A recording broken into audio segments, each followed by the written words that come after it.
Hello and welcome to Lunch Therapy. I'm your host, Joel Marshall. Today we're going to get into what happens after you die with Tyler Strunk. He is the host of the Did You Die podcast, where he has people come on and talk about their near-death experiences. He's also on TikTok going live with Did You Die? And today we're lucky enough to have him on here. So let's get into this thing called Lunch Therapy Interview Friday.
In the Tibetan mountains that has reached an altered state near nirvana, kind of a blobvana, if you will. And there are rumors that he has attained a state of 0 calorie burn.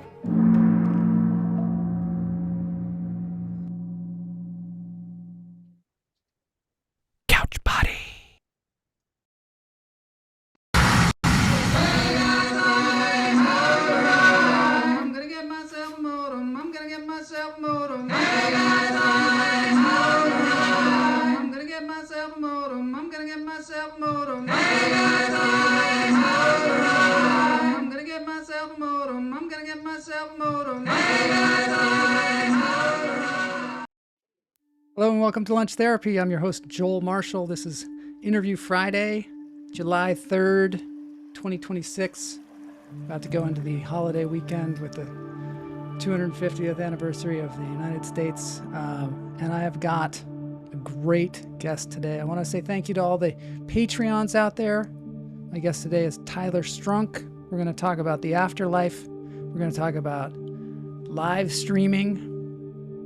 We're going to talk about life before death, photography. Really interesting guy. Thanks everybody for patronizing. You can go over to patreon.com/Joel Marshall. Thank you to Jason Edelman, Daniel Muchler, Mary Marks, Rebecca Henry. All right. Thank you so much for being here, everybody. We're streaming out to TikTok today. We're streaming out to YouTube and Twitch, and let's get into this thing. We start the show with breathing, so let's get to it.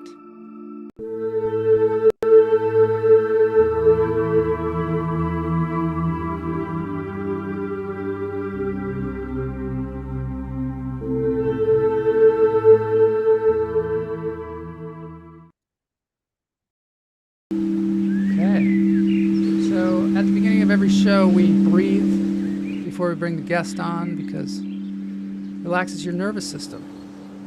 Today we might talk about some heavy, enlightening subjects, and I just want to get ourselves prepared. In through the nose, out through the toes. Breathe it in. Let it go.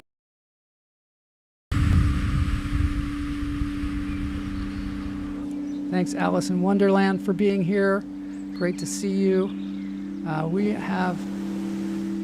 We've been using TikTok, but only it's kind of a new thing for us. So thanks so much for being here. In through the nose, out through the toes. Hold it. Let it go.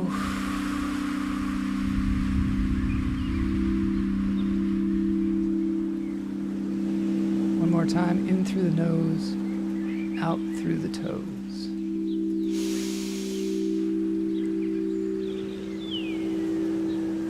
Let it go.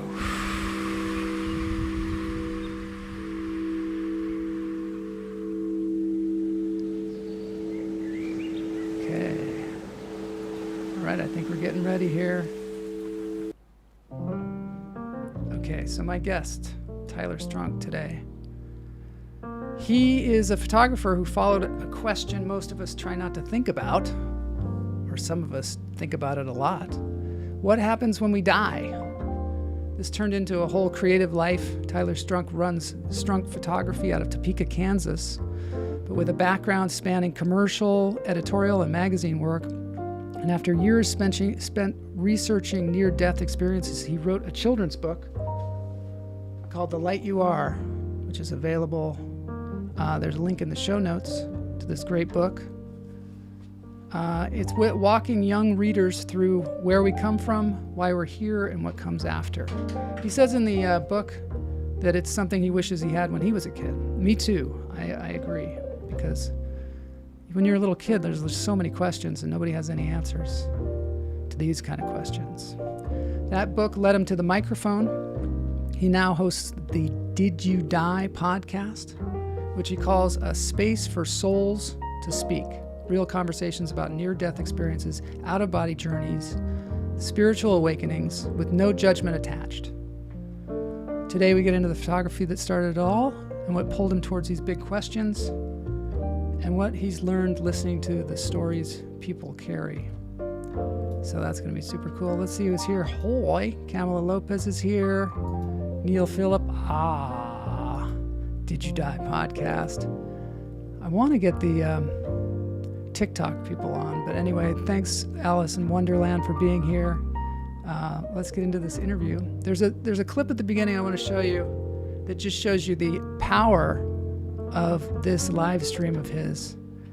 It's pretty emotional, so let's do it. No judgment. Where's the fun in that? We don't judge around here.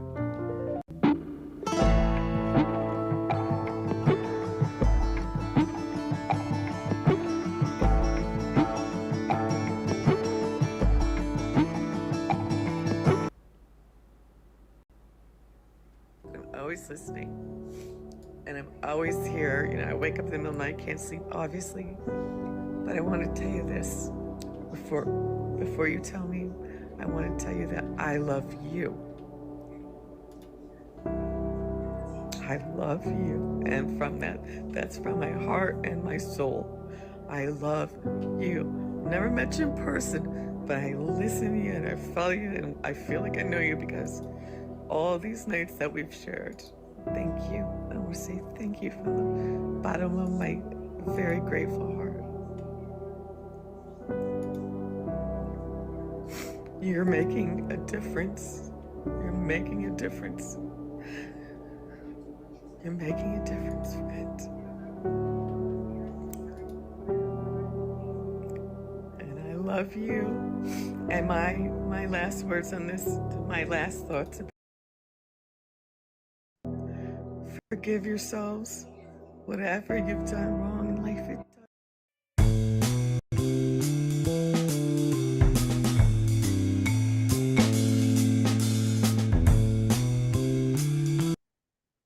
Wow, that was so intense. What you do seems really, really important to people. Tyler, welcome to Lunch Therapy. We could probably not start it off with that. I didn't know you. I know.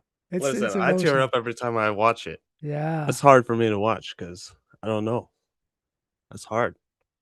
Yeah. You got me going already. I like it. It's a good place to start because sometimes people don't understand the impact of things like this that you do because you're just there in your Topeka, Kansas place there broadcasting out, and it's so good to get that kind of feedback and that you're really changing people's lives.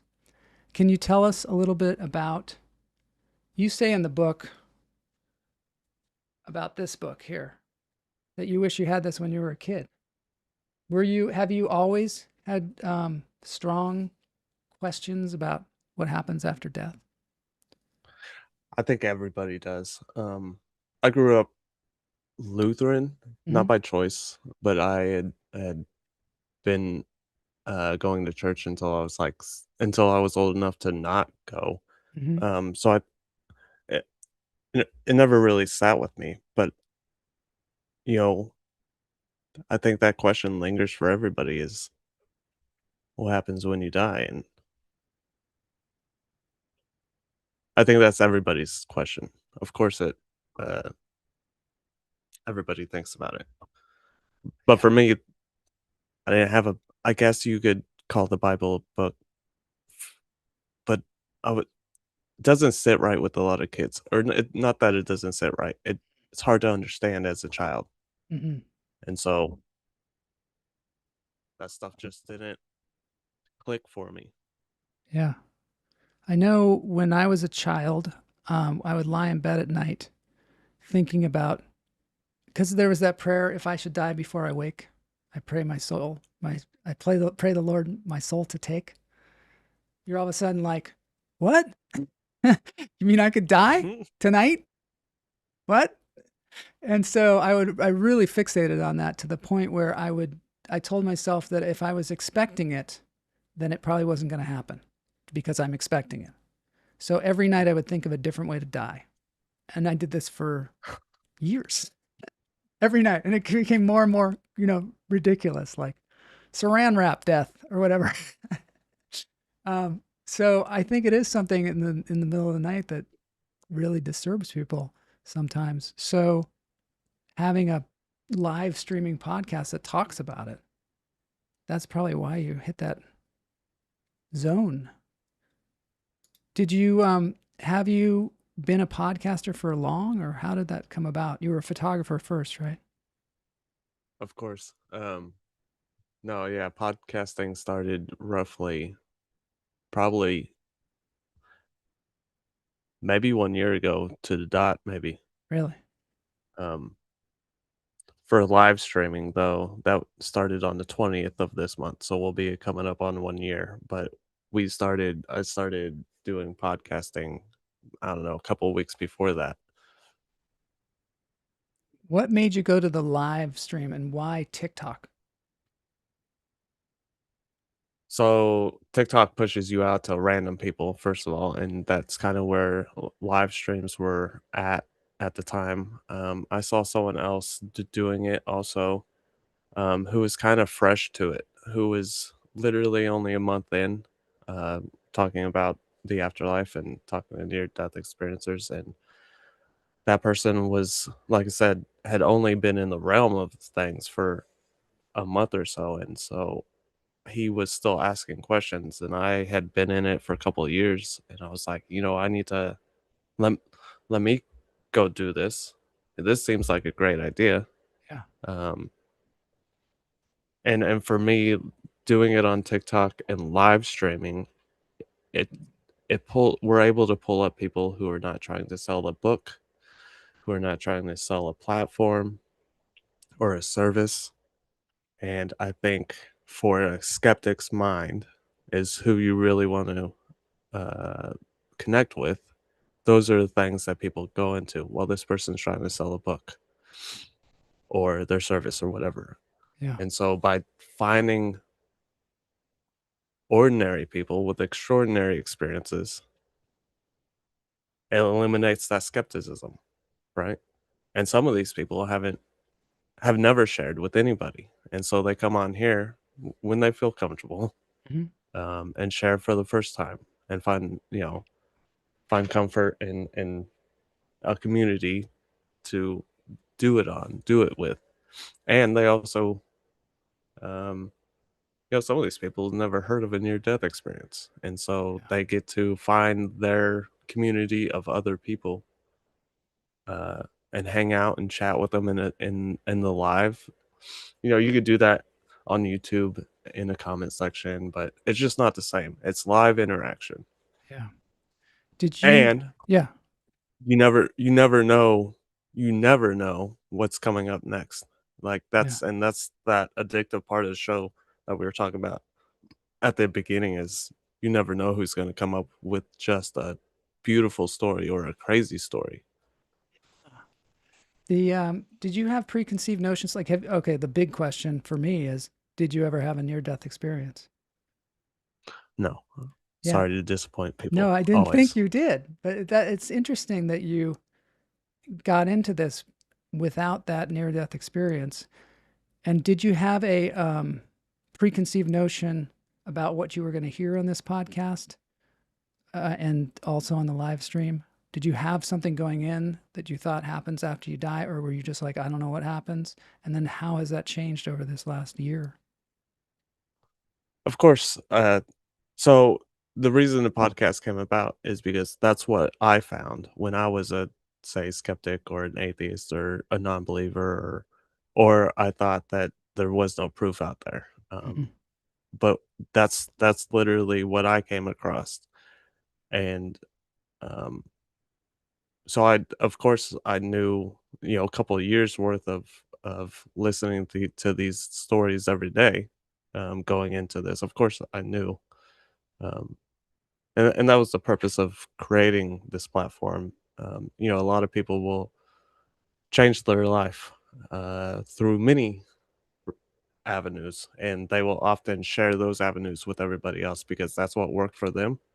And so they may it be a religious figure that changed their life or a religion or a belief system, and that's what they push. Mhm.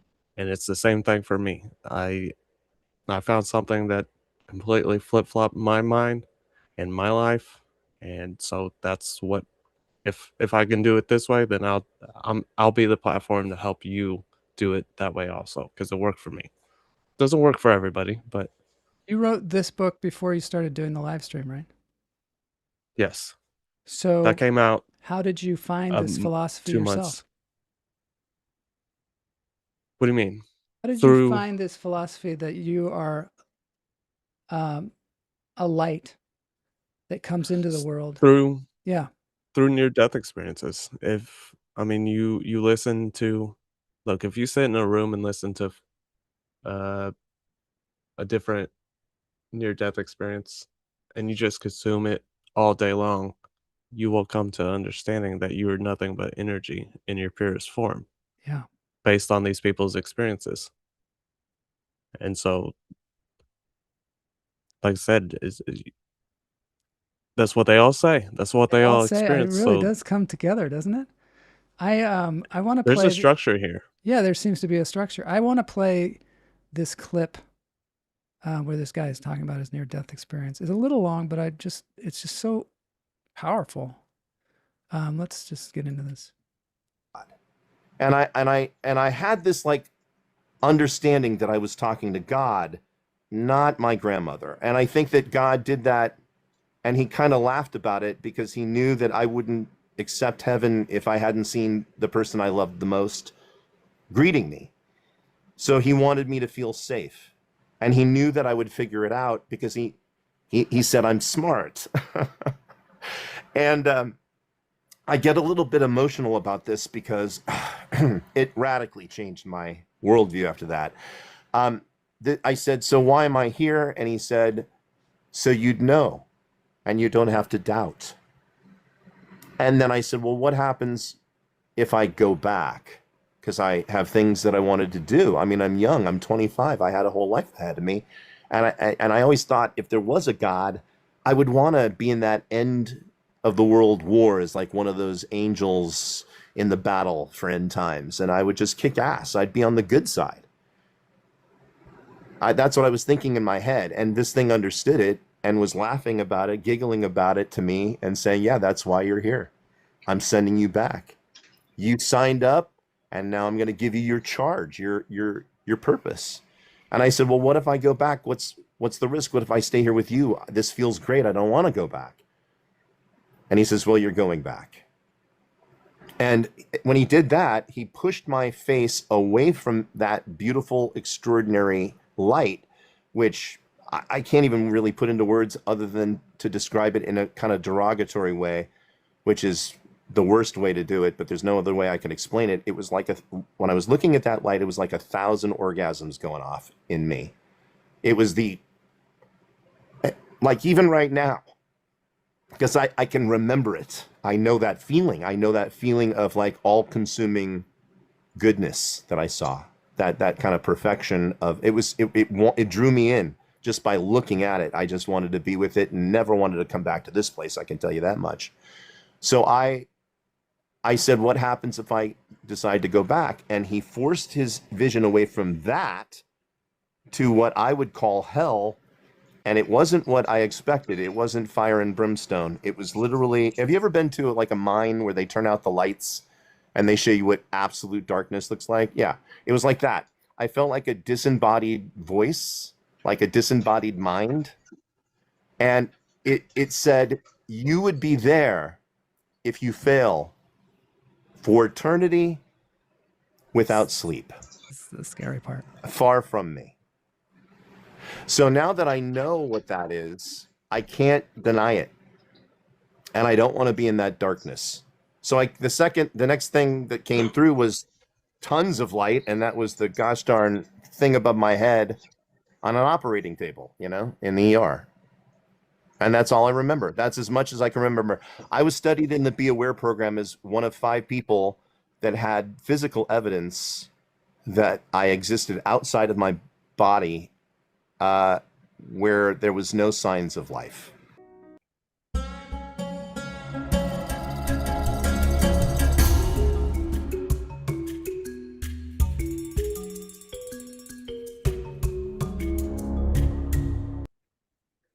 Wow, that's amazing. Is So there? You say there's like a unifying of all their stories. Is yes, there? and Yeah. so his story, that is Judge. He goes by Judge on TikTok. He does live streams himself. Mm. Pretty profound. Um, there's something about that end part that is different because that that that void that he talks about, you don't that message doesn't come across very often. Yeah, I wondered about Um, that. well, you find a lot of times that these people will find themselves initially in the void, a space of nothingness. You can't describe it other than literal nothingness. It's not a black. Sometimes I describe it as blacker than black, but it's a literal nothingness. It's a speck of awareness in nothing. If you can comprehend that, and that's the thing about these things, is there's no words to describe these experiences. Yeah, There's no human words. We don't have words, and so that's why you will hear different testimonies describe something. Um, in a different way or interpret it in a different way because there's no understanding currently in our mindset. Um, but what Judge had said is like he would be there for eternity and forever. That's not a message we hear often. that I sounds don't. really terrifying to me. Like if It, you it it mess does up, sound terrifying, and you're going it's to end up not. in this Yeah, thing. it's That's the thing that's. that I I don't don't know. like about religion most of the time, or not certain religions, or the one that I was raised with, was that you're either going to go to heaven or hell. And hell is going to be this infinite pain and torture. And heaven is going to be the greatest thing ever, much better than here. But like George Carlin says, George Carlin has a bit where he talks about, God loves you, but he's going to throw you in this horrible hell. It's like doesn't go together. It doesn't go together. It doesn't, and like I said, that's not one that we hear often. Yeah. That's probably a bad choice to choose out of thousands that we could have. Yeah. Yeah. That, Because what we do learn is that this void is something they initially start off with. You don't get shown at the end.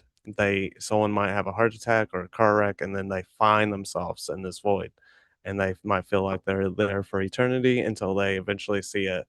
They always describe it as a pinprick of light, like a needle prick of light off in the distance, and they either go to it or it comes to them, but at some point it becomes all enveloping, and then they find themselves wrapped in that cocoon of love, that ooze. Um, but we learn through people who have received messages while they were in that black void that black void is somewhere uh, your consciousness goes when it moves on too quick between the realms of wherever they are. Um, so that's the description I hold on to because that's the message that was told specifically. This is why you're here. You moved on too quick. Like your soul, your consciousness, your awareness, whatever you want to call it, tried to transition too quickly, and this is the place in between it went. For me, what he was saying comes from uh, a religious mindset. At the beginning of his experience, he talked about how he was an atheist. He kind Oh of yeah. grew up, but he was an atheist. But you got to take their messages for what they are. Mhm. My thought is, what did that mean for me? What did that mean? It meant if you didn't live your life in a loving manner, you will be separate from love. And for me, God is love.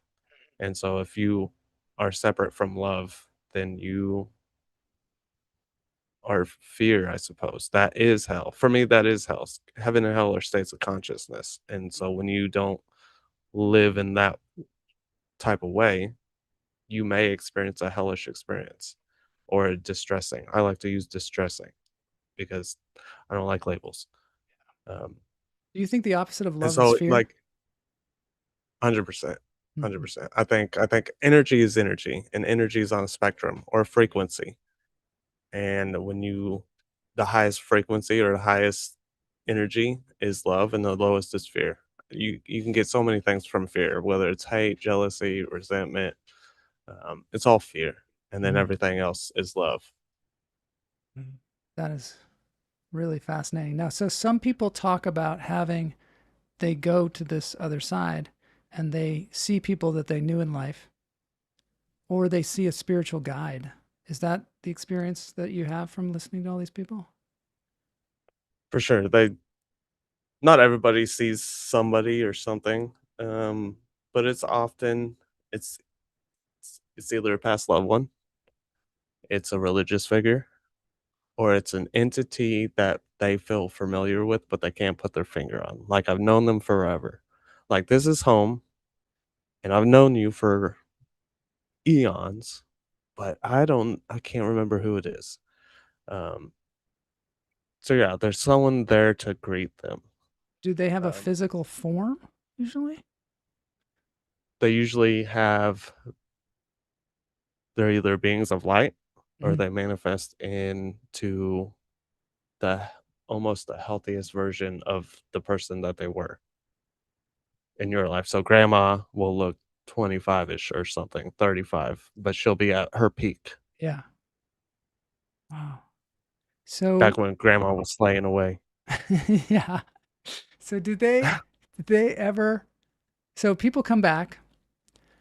We had a person on the show that talked to a lot of people who had near death experiences and when they came back, they had a perspective on what the world is that was different than what they thought before and they most of the time they talk about this oneness and how they see that we're all connected and everything in the world is connected.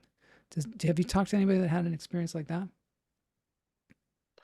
Yeah, everybody who yeah, a lot of them, and most of them have went through like a life review, right? And the life review is where this catchphrase "my life flashed before my eyes" came from. Mm-hmm. But what we don't realize when we say that is a majority of those people's who life flashed before their eyes actually viewed their life through the eyes and emotions of the people they interacted with. Now, that's only possible if we're all connected, Yeah. right? If all of these people are viewing their interactions but are on the receiving end, it's not possible unless you too are a part of their energy. They also talk about communicating to one another through telepathy. Hmm. And then also having, so the telepathy is maybe something where if there are several people, everyone can talk together, but also having isolated conversations as well through telepathy. Is that something On the other side, on the other yes, side? I Yeah. I would say 99.9% of people who share their experience, and I only say that because there's probably one person who maybe had a dream or something, and it was different, but, uh, almost all of them talk about how they didn't communicate with their mouths, like, their mouths were shut, but they were communicating through their minds, Yeah. and the way I interpret that, they're communicating through vibrations, a universal language of vibration, on the other side. And so that's the way to communicate over there is through vibrations. Everything is energy and everything is a vibration. So you manifest in a certain form in a vibration and then you communicate through vibrations. I know all this sounds woo-woo, but Well, you it is what it is, can't help it be woo woo because it's like right? leaving your body behind. It's about as woo woo as you can get, I think. Now there's I find it funny is I yeah, say this all the time. Is like I don't want to get into. I don't like woo woo. I don't want to get into woo woo, and yeah. that might. I don't know what that entails, but people in the chat, you're like, you think that was woo woo? You just talked about leaving your body and talking to grandma. That's not woo woo, but for Yeah. me, that's Well, I mean, that's what everybody else is. Look, that's their testimony. I'm just giving the information. All right. okay, now this is a really interesting clip that you have. There's this man talking about the life review and talking about how you're an accumulation of everyone you ever met. At the end of your life, Is that you will Mike? become everybody you ever No. encountered. No. That would be your life review. You will become everybody you've ever encountered. Knowing that right now, what would change? How would you change your life? Now you'll watch what you say and watch what you do. You'll open doors for people instead of closing doors for people and things of that sort. So what difference are you going to make? For me, hell doesn't scare me. It's my life review. Absolutely. And you know, honestly, Tyler, that really should scare that should scare the hell out of everybody because you will become everybody you've ever encountered. That was on your previous podcast, The Light You Are, right? That was actually my first guest. That was Was it? Randall Smith. He was the first one to get on the schedule, and so yeah, he died when he was like 6 or 7, uh, in the garage or whatnot, and got greeted by a being and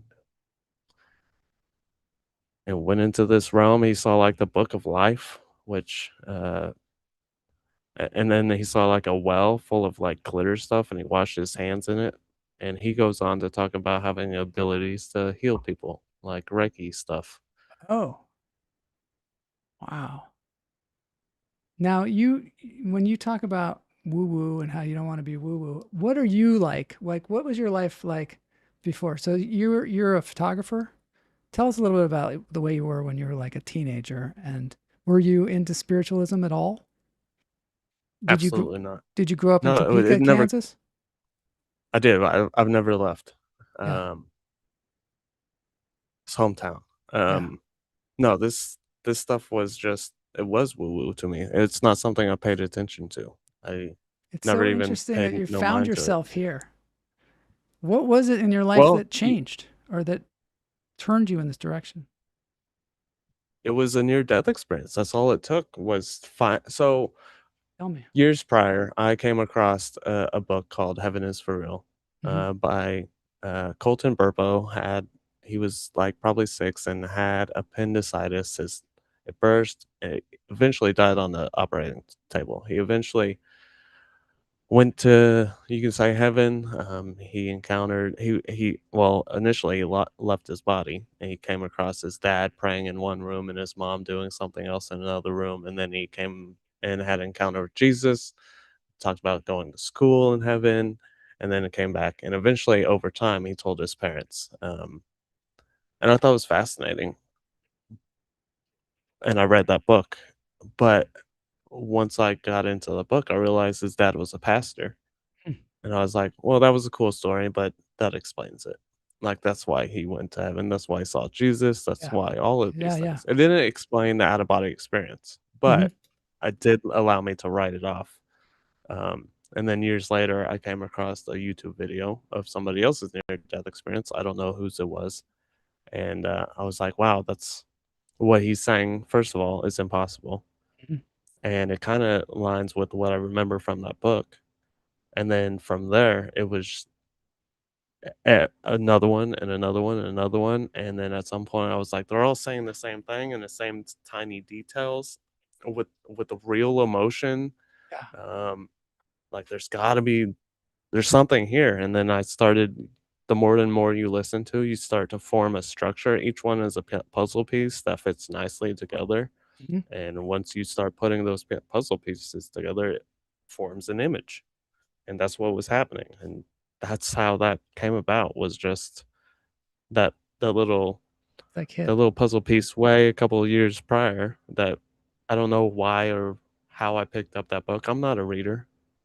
That says different. I wasn't a reader prior, Mhm. but when you want to learn something, you want to know something. Like if there's a will, there's a way. Did you ever read the book Journey of Souls by Michael Newton? That was something my viewers told me about, and I picked that up. Journey of Souls is my Bible. It's your Bible. It's my Wow. Bible. It's interesting because two of our viewers, Unique Sampa here, who's just commenting, she brought it up, and so did, and she's in India, and my friend in Seattle also brought it up. They also knew about it, so it must be a pretty widespread book. So Journey of Souls is basically a regression therapist. Michael Newton, you can do life between life and you can do past life regression. No matter what your belief is, it doesn't matter what your belief is. Mm-hmm. You can go under hypnosis, get taken back to a prior life, Mm-hmm. and or in the in between. He's done that to thousands of clients. Started to see patterns emerge, just like near death experiences, and then Mm-hmm. he put that pattern into a book, basically, of a structure of what happens when you die to the point of your next life. And that's what's fascinating is yes, is this past life regression and life between life regression, they all hold the same characteristics as near death experiencers. And that's why it's holds weight in this topic, because these people who have never heard of a near death experience also are envisioning these things that near death experiencers are envisioning. And they basically uh he put all that into a structure in a book, in a timeline, basically, and it all makes sense for me. And like I said, that's my Bible, because there's a difference. So you can interview a near death experiencer, Mm-hmm. and you got to ask questions, but you can't stray away from their experience. Yeah. But when you're in regression therapy, somebody so he Michael Newton calls it your consciousness, your subconsciousness, and then there's the subconsciousness, and basically that's super subconscious. Sorry, that super subconscious is basically your true you, your soul or whatever. And so when you go under hypnosis and you talk to that super subconscious, you can ask it questions. So unlike near death experiences where they only have their experience and you can't stray from what they experienced, under hypnosis, you can ask all the questions like, why is this here? Who is this? And what's you can ask all the questions. And that's, he was able to basically map out the afterlife. Incredible, really. It's almost like, I mean, did that start any kind of religion, or does that point to a particular kind of religion? I wonder. It almost. If you were to say what are near death experiencers closely aligned with, I would say Buddhism or Hinduism. But even still, there's some missing pieces or missing understanding of what there is. Um, I Yes. think there's truth in all religions, but not one holds the entire truth. Mm-hmm. And I think there are key pieces of these experiences through these experiences that align with a lot of religions. Um, and I think that's how religions kind of came about, is people trying to interpret what happens after you die, back when we didn't have a massive collection of data. So different villages held different people who had spiritual experiences, and they told their neighbor, and it's just a telephone game from one village to the next village from across the world. And so now this is why, in my opinion, why the entire world has vastly different religions, but still have key pieces of what these people in near death experiences are experiencing. Uh, the universal thing in most religions is love. If you ask me what's the closest thing they all got right, it's love. Yeah, that's true. And when you ask people what the message is of your life, is that one of the questions that you ask people? Because you ask specific questions of a lot of people who call in. But So the yeah, the in questions always are the same. I mean, we asked a lot of different questions. yeah, Did you recognize your body? Did this change, or did it stay the same or become stronger? Your belief in the afterlife. Are you scared to die? But some of the main ones are, um, what is your sorry, what is the purpose of life? Purpose of life. And then what is your definition of God? And if you had one last message for the world, what would it be? That was it. Yeah. And it seems like a lot of people say, "Be kind to one another," and Well, love they is realize, basically the wait, whole they message. realize. I think that's the importance. So you read that the light you are, you realize there's a life review section in there, right? Mm-hmm. Where they go through their entire life. For me, that's the most important part of the near death experience. It's where the most lessons come from, the most understanding of why we're here. Look, these these life reviews, they're never me on a beach on vacation. They're never me getting a promotion or a job. It's never me buying a new car and a new house. It's always interactions between strangers or loved ones, but most of all, it's interactions between one another. And that, because of that solely, it shows the importance of what interaction, how interaction is truly the purpose of life. And ultimately, love is the purpose of life.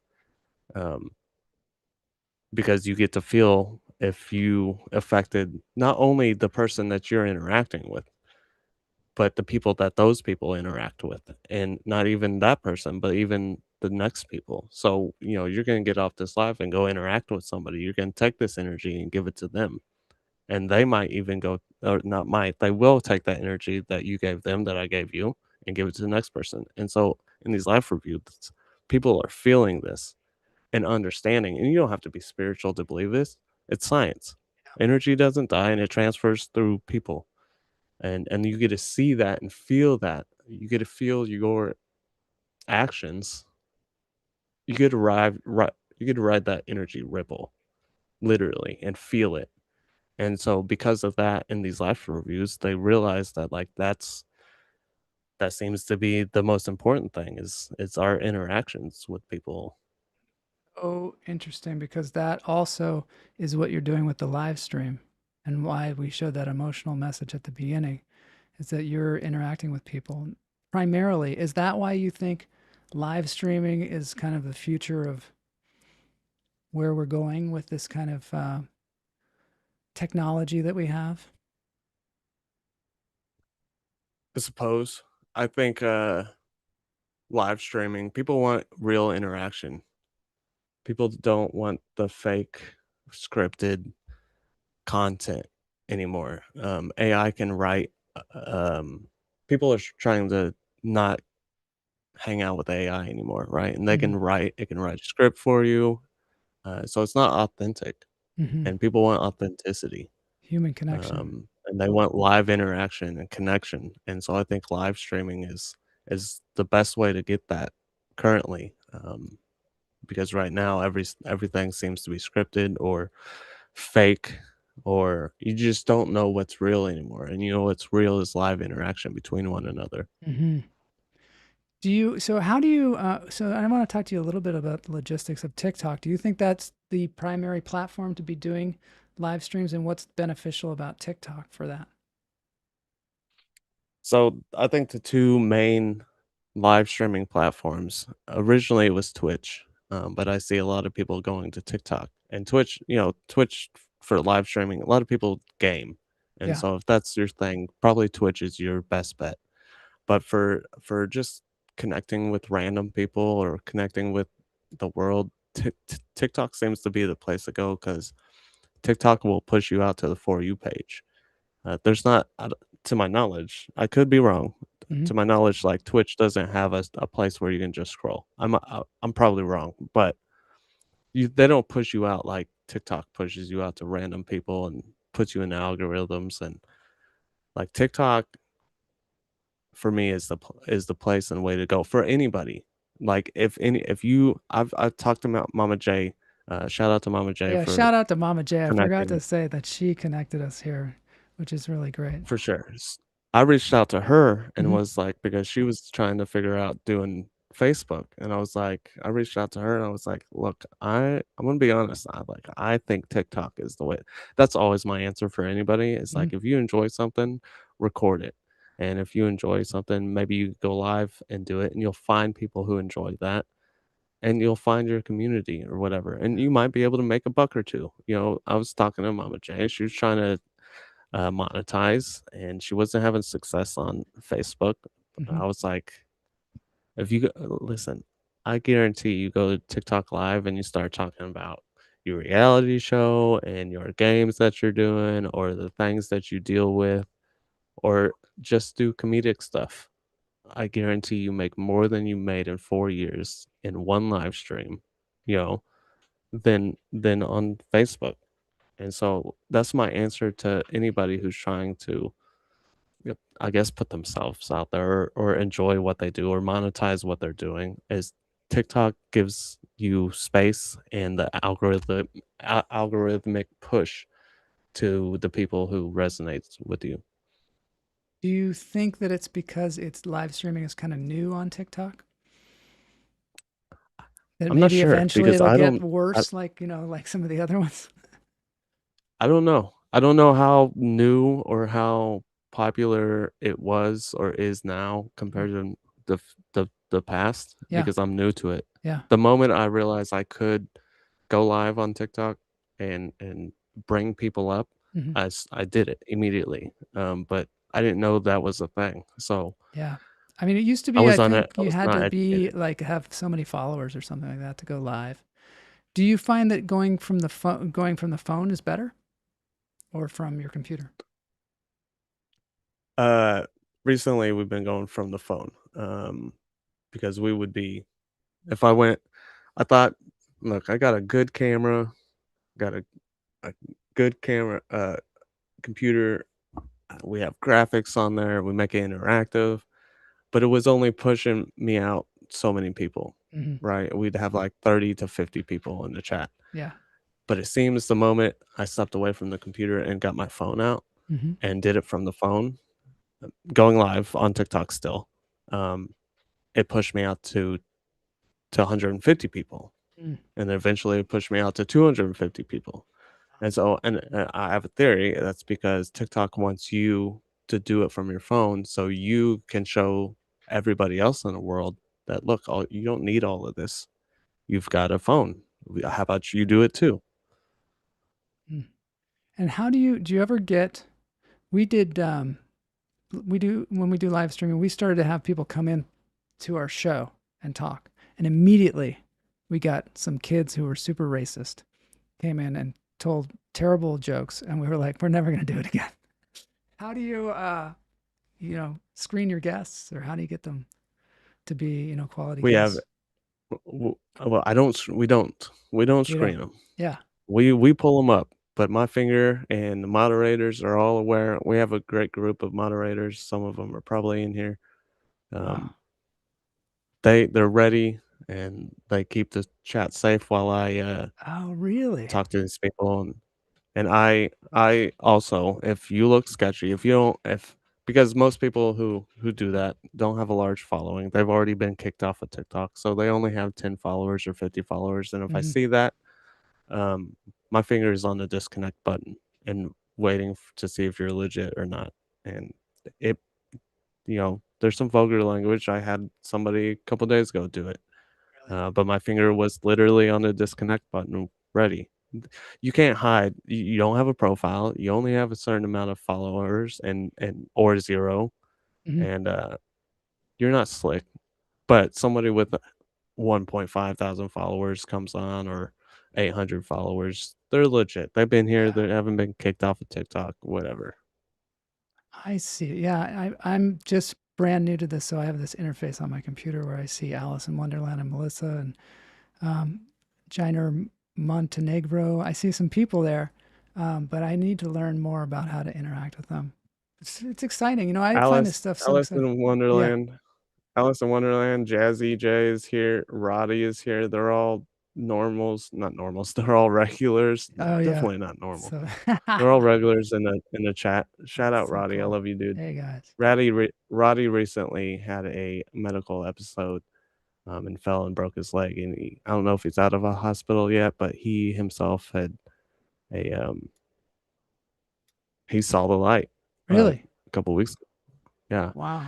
he and he has his own experience prior to that, but he came up and he went missing for a couple. Look, some of these people go missing for a couple days. I get worried Yeah. because they're in here every day. Hmm. And Roddy went missing for a couple days, and then he pops up on the request, pulls up his camera, and this man has a breathing tube, and he's in a hospital, Really? and he has a nurse helping him. I'm like, Roddy, what? What happened? He's like, I saw the light. I saw the light, Tyler. Incredible. I was like, oh my god. Oh my God. Well, this is fascinating. This is fascinating. Okay, I have one question from one of our viewers. It says, my question is whether individual consciousness remains or is it subsumed into the universal consciousness? So here's my thought. Why is the purpose of life to love? Listen, we got to back up. Yeah. I think it's individual. Initially, but this is where like Buddhism and Hinduism comes in. I believe that this consciousness eventually grows to nirvana. Hmm. Nirvana could be God. Hmm. God is love. It's a universal consciousness Yeah. of unconditional love. This is something that we should this is something that we should define as 99% of people who encounter what they perceive as God is unconditional love, no judgment. That's the most common thing that Hmm. we learn through these is there's no judgment. Um, so this unconditional love is this universal consciousness. I think we're all an individual Hmm. spark of that individual consciousness. And so the meaning of life is to grow back to that. And we do that by becoming unconditional love. And so I think when you leave your body or this every lifetime, you are an individual, whether you take a little piece of this life and a little piece of the last life and a little piece of the next life or whatever, and you hold those lessons in in this individual consciousness, but eventually you you learn how to love unconditionally, and you become unconditional love, and you go back to this source, you go back to God. And so initially, yes, but after that, I think you do become a universal consciousness. That's like the highest level of nirvana. Right. Do you ever get people that talk about past lives on other planets or in other someplace other than Earth? I had her name's Sharmila. She talked about having a past life in her near death experience. Had she had seen herself as like a fish. I don't know. She doesn't know if it was a fish, but she was an animal in water on a water planet. Hmm. So yes, I haven't seen her, and that's another thing. She goes missing. I'm like, I don't know where Do you what feel happened is they responsible just for dropped these off the people? face of the planet. I Yeah. do, because look, if some of these people are older people Yeah. and they're, when their time is here. But I think about it all the Beautiful. time. At some point, I'll never know if they just drop off and something happens to them. Yeah. I And wouldn't know. when you live stream, do you go for hours at a time or how? And this happens like every night, or can you give people an idea that aren't fans yet of how they can catch you on TikTok and what the streams are like? So we normally go live around 8 or 9 p.m. Central Time. Um, and I originally try to get off by midnight or 1 a.m. Um, but that's not always the case. Uh, we've all ruined our sleep schedules doing this and staying up till 4 a.m. But for the most part, uh, 8 or 9 p.m. Central is when we start. When we end, nobody knows. 'Cause That's incredible. Oh, now we've maybe lost you for a second here. this this stuff is It is fascinating. How does time fit into this philosophy? Did I lose you yet? For a second there, we're glitching. I'm here. Okay, good. Yeah, it was. Here's a question. How does time fit into How does this? times fit? Yeah. In other words, are the lives you live linear through chronological time, or are we perceive? Yeah. Or are we? Oh, sorry. Yeah. I think presently perceive it Yeah. as we presently perceive it. So I think everything's happening all at the same time, right? You do? Because Wow. when people have near death experiences, they all talk about having no sense of time on the other side. Like there is literal no time. And that's hard for a human mind to comprehend. And I can't comprehend it either. Yeah. Um, but as if everything is happening all at once, all at the same time. So everything that ever was, is, and ever will be is all happening right now. Um, all of our lives happening simultaneously is hard to comprehend from a human mind, and no time is hard to comprehend from a human mind. So all of this all together, it doesn't uh, make sense to a lot of people. But also, in time doesn't exist. Time's an illusion. That's so hard to comprehend as a But but human. but not like on the other side. Yeah. Literal no time. Like right now, we have a sense of time through the aging of cells and the shifting of the Yes. sun and Yes. stuff. But when you're on the other side, there was no sense of it. You knew that you were a part of everything that is, was, and ever will be. Mm. Wow. Streamed. Donna, that looks like Donna Hampton. Shout out to Donna. Hey, Donna. Streams are amazing and funny and touching. Everyone is super friendly and supportive for the most part. That is nice. That is nice. And you're building a community of people. 100%. These people come back day after day. Yeah. And I'm grateful. There's something I realized a lot as I scroll through these TikTok lives is some of these people have 500,000 followers Really? and 9 people in their room, Really? or 1,000,000 followers and 5 people in their room. Really? And I have 15,000 followers and I've got Yeah. 250 to I know. 500 That's people what in the when I room. logged on last night, I was like, wow, you've got 250 people in here. I can only imagine if I had a 500,000 followers, if we wouldn't have 2,000 people in the room and just a constant flow of experiencers. Yeah. My moderators would hate me because that's a lot of chat. Yeah. It's a lot of chat. It Um, moves fast when it's like that. but uh, and it, but I'm grateful. I realized that by looking at other people, this is not normal. What we're doing is not normal. The amount of people in here is not normal for a live stream. Mhm. Um, and I'm grateful because you see it elsewhere. A Yeah. million follower person that has 5 people, Do you think it but helps? these people come back Do you think all it the time. helps that you go for a long period of time? Helps the live stream build? Sometimes, sometimes TikTok after like 2 or 3 hours will stop pushing you out depending on Mm-hmm. a activity. Yeah. But sometimes I restart, and so the answer is yes, because you're I'm I'm starting at 8 or 9 PM Central. Mm-hmm. Cheyenne, shout out Cheyenne, who also said she's not normal. Yeah, she says she's not normal.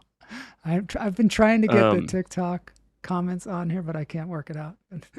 Anyway, they see them there. so starting at 8 or 9 Yeah. PM Central, for most people in the US, you're going to bed. Perfect time to doom scroll TikTok, Yeah. right? Yeah. And then you get it a little further in at some point, like Pacific, 2 o'clock, it's midnight Pacific, and then you go a little further and you got other people waking up across the world. So we have people from UK come in, we have people from Scotland come in, Australia comes in. We have people all over the world that are just either getting off of work at that time, Yeah. somewhere else in the world.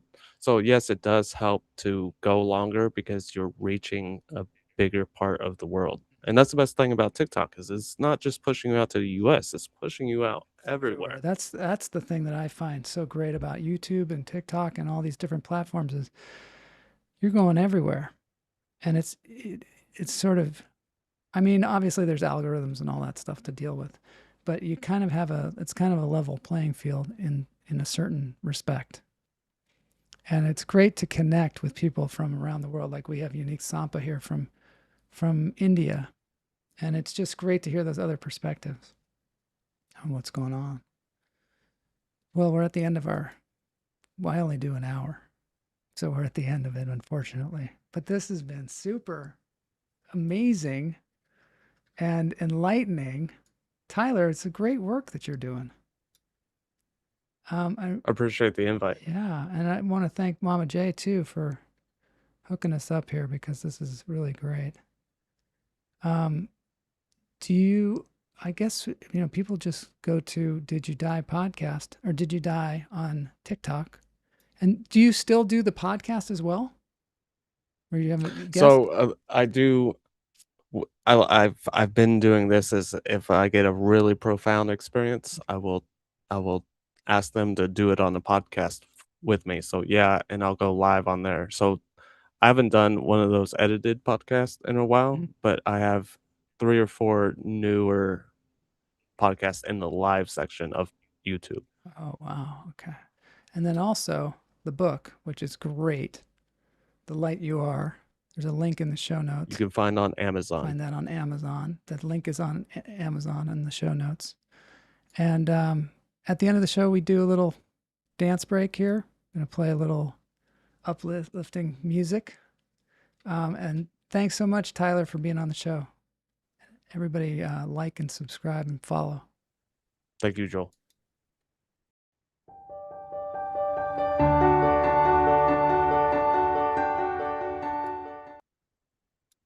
Lend me your ears and I'll sing you a song, and I'll try not to sing out of key. Oh, I can cry a little help from my friends. Oh, I can have a little help from my friends. Oh, I'm gonna try a little help from my friends.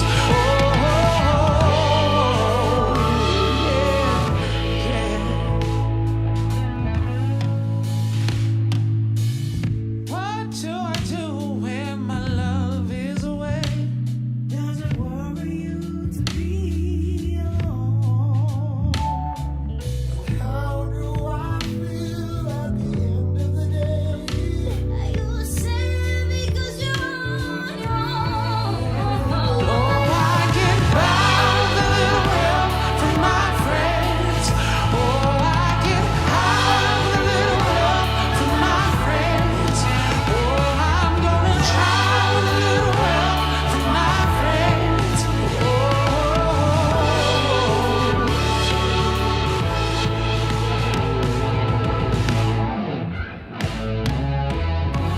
Do you need anybody? Oh, you know I need someone to love, somebody to love. Do you need anybody? Oh, I want somebody to love,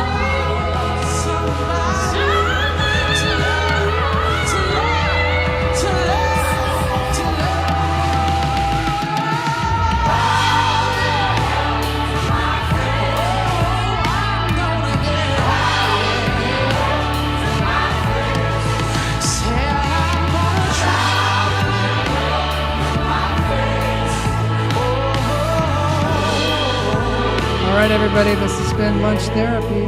We'll see you all next week.